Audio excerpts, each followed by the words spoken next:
En San José del Guaviare, la guerrilla, los narcotraficantes y las bandas criminales han logrado imponer un régimen del terror. Allí nadie habla, o casi nadie, porque la nena Arrazola logró un testimonio crudo y revelador. Un reinsertado de las FARC que participó en un juicio revolucionario al supuesto papá de Emanuel, el hijo de Clara Rojas. No se guardó ningún detalle de cómo fue ajusticiado. También contó que la guerrilla se lo llevó cuando tenía 10 años y luego se convirtió en reclutador de otros menores para alimentar las filas de las FARC, porque nada ha cambiado. Siguen entrenando niños para matar. Uno llega a una casa, le habla al niño, lo convence y si el niño acepta, pues se lo lleva a uno. ¿Y qué le dice usted? ¿Cómo es su labor de convencimiento con el niño? Uno les explica que vea que el gobierno como está ahora en día, que los para, que mire. Si le pegan mucho en la casa, uno les dice que porque en la guerrilla no les van a pegar, que van a aportar su arma, que a nadie los puede gritar. Con esas mismas palabras se lo llevaron a él cuando apenas tenía 10 años y terminaba la primaria. Luego, él usó esas mismas palabras para llevarse a otros niños a la guerra, a las FARC, al séptimo frente que dirigía Gentil Duarte.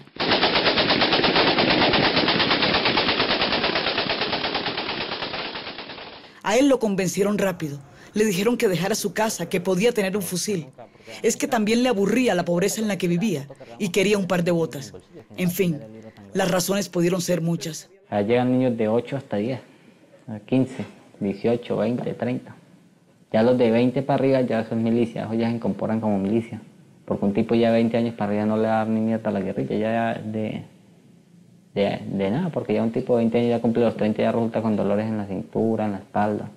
En cambio un niño de 8, de 10 años, 15 años, 18 años, mantiene todavía que darle a la guerrilla.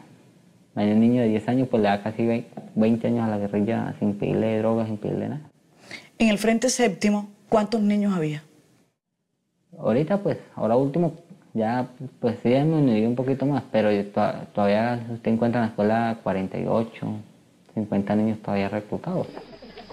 Aprendió otras tácticas para convencer a los peladitos de ese montón de veredas encerradas en las montañas de Meta y Guaviare. Con regalos, con juguetes, haciendo teatro, porque nosotros también hacemos eso. No, pues eso, la decano sí, pues fue vendida. Su nombre real prefiere no decirlo, prefiere que lo llamen Torres. Se siente cómodo con ese apellido. Se quedó muchos años en la FARC. Su padre lo fue a buscar varias veces, pero no lo dejaron ir. Tampoco él quería irse. Ya era todo un reclutador experto y Gentil Duarte, su jefe, confiaba en él. Torres, cuando usted lo mandaban a reclutar niños, ¿usted qué pensaba? Pues que nos íbamos a llevar un poco de escuela, un poco de infantiles para la escuela. Pero no tenía ningún dilema ético, ni pensaba que eso estaba bien o estaba mal, simplemente le tocaba hacer eso. Pues uno decía que para que llevar niños si eso ya no era sufrir, que eso no podían ni con un fusil de bordón. Y pues uno decía, pues qué más, si no los llevamos, pues a nosotros no que nos castigan. Toca reclutarlos por BOA. Y pues los padres tampoco impedían de mayor cosa. Le daban toda la cabida a uno. ¿Los padres aceptaban, en cierta forma? Pues yo creo que sí, por no perder su tierrita y sus cosas. Porque hay niños, como decir, de 8, 10 años, o niñas de 10 años que no tienen seno, no tienen nada. Son niñas. Y pues el padre iba a hacerle reclamo a uno, pero ya que cuando llegan donde uno, la niña llega llegando para abajo, quién sabe a dónde. Sus palabras son escasas, la desconfianza se le nota. No puede evitar hablar entre dientes, casi en susurro a veces. Cuando usted entra a la FARC, ¿había más niños allí dentro? Claro, nosotros éramos 200 en la escuela. ¿Los niños querían irse? Algunos que ya estaban como resentidos porque el papá le da mucho garrote, o la padrastra, o la madrastra. Yo me voy. ¿Qué hace más al niño? Pues, ¿qué hace más al papá? Pues aguantaste porque ¿qué más puede hacer? Llore y grite, pero ya que... Se desmovilizó en abril de este año para escapar de un castigo seguro que lo esperaba en las FARC. Se había emborrachado cuando no debía, y eso le iba a traer serios problemas. Con un par de compañeros más tomaron la decisión de meterse en medio de la selva, como tantas veces antes lo habían hecho para huir de los combates, pero esta vez era para no regresar. No eran cualquier chichigua, sino eran billete como un hijo de puta. Vive con miedo de que lo encuentren, que sepan dónde está y se la cobren. Sube los hombros como diciendo que no le importa, pero sí le importa. En el campo de nosotros tuvimos instructores hasta militares que fueron retirados que volaron del ejército para la guerrilla. Jugó a la guerra, a la de verdad, a esa que espanta cuando se ve en los periódicos o en los noticieros.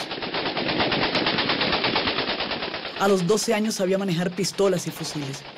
A los 13 años ya sabía de explosivos y se había aprendido al derecho y al revés las técnicas de reclutamiento.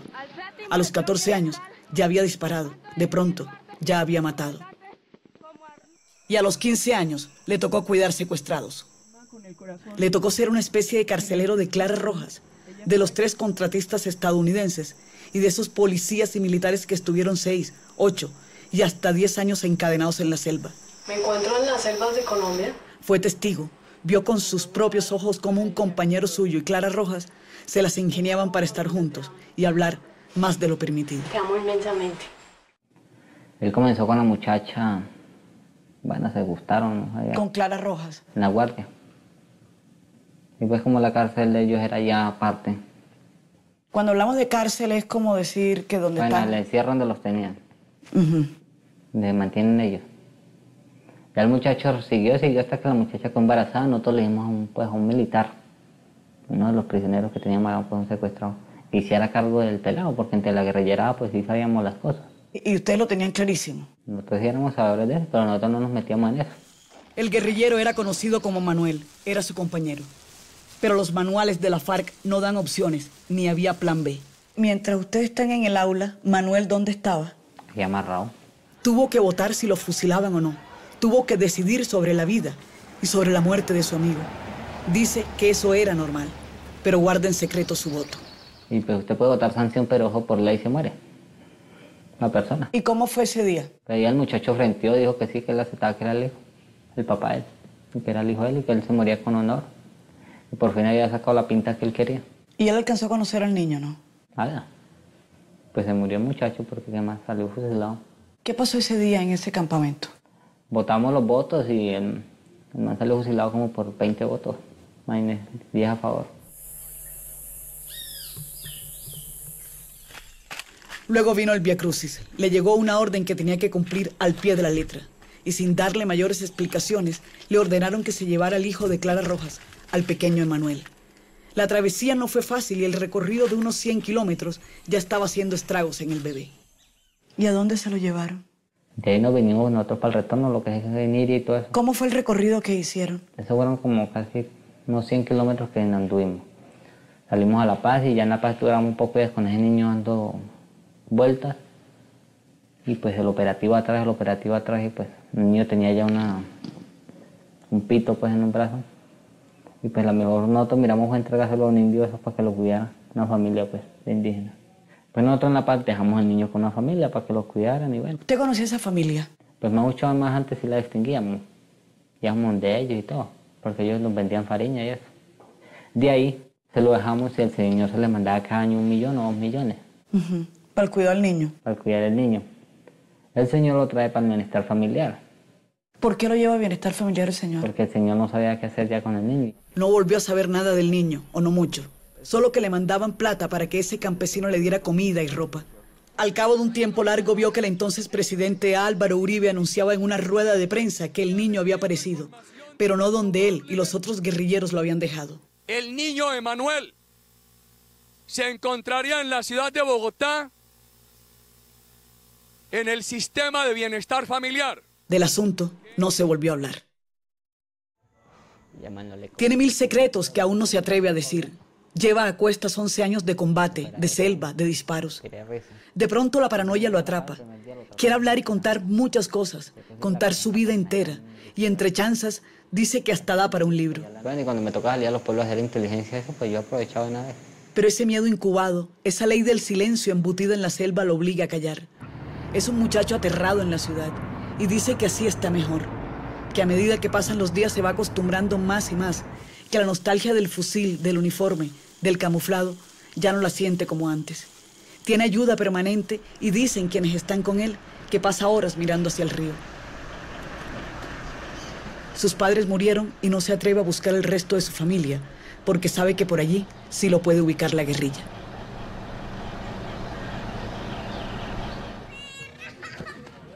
Torres es uno de esos tantos niños que por esta región de Guaviare y de Meta son arrancados a la fuerza para ser puestos a disposición de la guerra.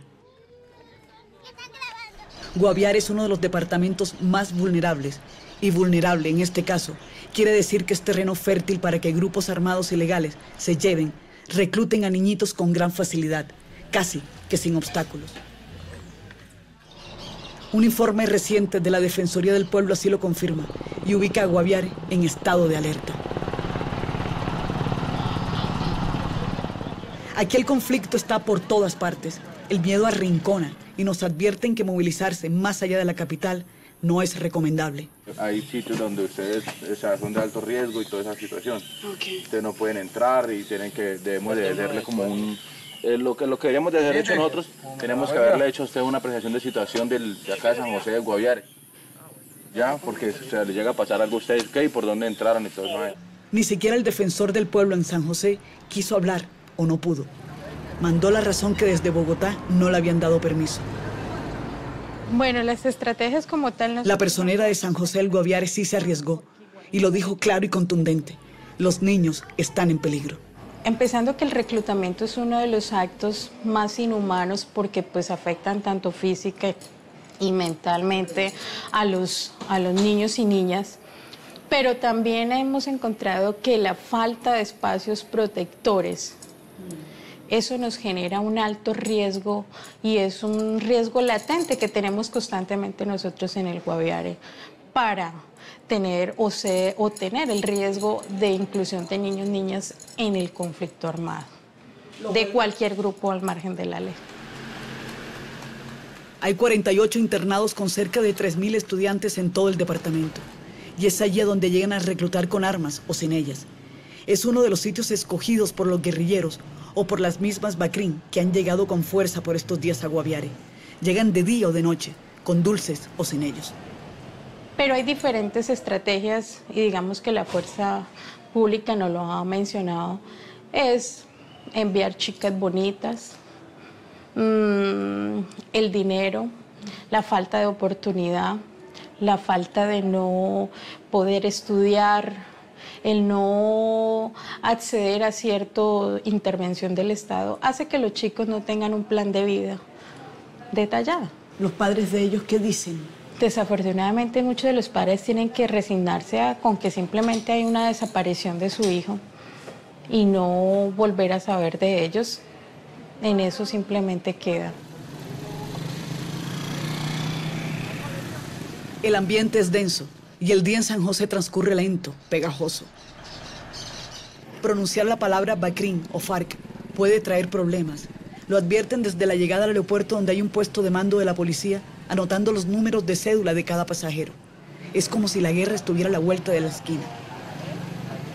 Y a plena luz del día y con la cámara prendida, alguien se nos acercó para dejar un mensaje, una advertencia sobre este trabajo periodístico. Ahí hay un problemita, es que las consecuencias uno las puede ver de estos reportajes sobre lo que ellos dicen, ¿ves? Y pueden, pienso, afectar adversamente, tal vez no a ella, tal vez a la familia de ella. Y preguntar por los niños reclutados no es tan buena idea por acá. Es que tal vez nunca han estado en paz. Por aquí dicen que Oliverio Rincón, alias Cuchillo, un sanguinario narcotraficante que murió ahogado, despachaba desde la silla del gobernador. Dicen también que la guerrilla iba fundando pueblos para esconderse de las autoridades. Y dicen que Pablo Escobar montaba laboratorios a su antojo. Desde entonces, su territorio es un botín de guerra. Y ahora sus niños son el trofeo más preciado.